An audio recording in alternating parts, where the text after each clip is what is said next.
Michael, thank you so much for joining us. We're going to get to your concert in a minute, but somebody told me you are a monster Seahawks fan. How did that happen?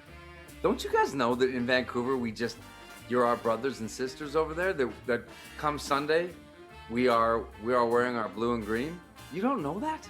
But what are your thoughts on Russell Wilson leaving for the Mile High City? I'll be honest with you, it's just like you. It's crushing for me and my friends. We're pretty devastated. It's not an easy time to be a Seahawks fan. I mean, we're going to go through a transition, and you lost the best offensive player probably ever in Russell, and maybe your best defensive player ever in Bobby Wagner. Those are not easy pieces to lose, but I like the draft.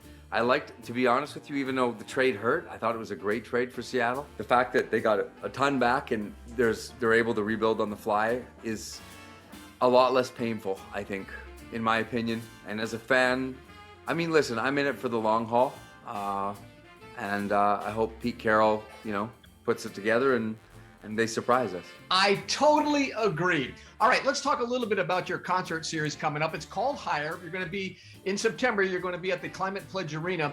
What can fans expect? Man, I just think we need to get out. That's it. I think people need to get out and support live music. I think I'm the best in the world at what I do.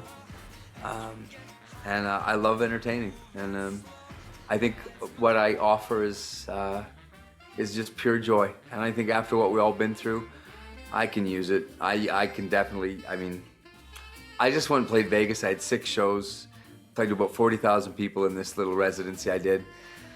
And it became really obvious really quickly how necessary it is for us to be out together again. We need stuff to be normal because it is not normal. And we've gone through a really crappy couple years. And it was therapeutic. And it's crazy, man. I watched the audience. At first, many of the audience, it was their first big show back. And they weren't sure what to do, and by the end, you could just feel the joy in the room as everybody's dancing and swaying and laughing. And it's weird, man. I could literally feel the energy in the whole of Las Vegas was pumped. Like, it was electric. It's like we need this to get back to normal, because that is normal. It's not normal for you and I to sit on this Zoom call. It means a lot to me to get out, for me, for my own mental health. So what are you hoping that fans walk away with after they see your concert in September? At the very least, I hope they walk away knowing the amount of gratitude I show up with. And listen, I think I offer something that hasn't been seen in 40 years. I really do.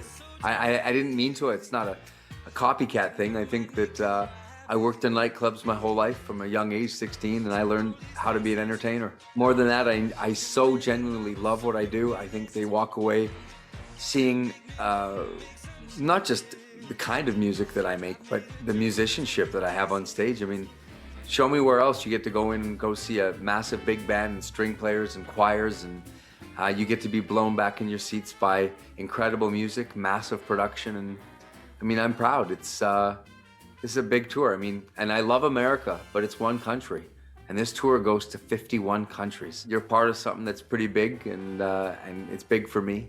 And 20 years into it, I'm pumped, and it means a lot to me as a father, getting to go out on the road with my family, and my wife's we're about to have our 4th, and my kids love it. Like, it's therapeutic for all of us. And I was worried for my kids, man, and their mental state going through COVID and all of that. So it's been a lot of fun for me to sort of integrate them back into this normal world, and to allow them to see cultures like that is pretty magic. Congratulations on your 4th baby, but I have to ask you this question. How do you juggle your busy personal life and also your busy professional life? Always put family first, and I hope that the career doesn't suffer too much.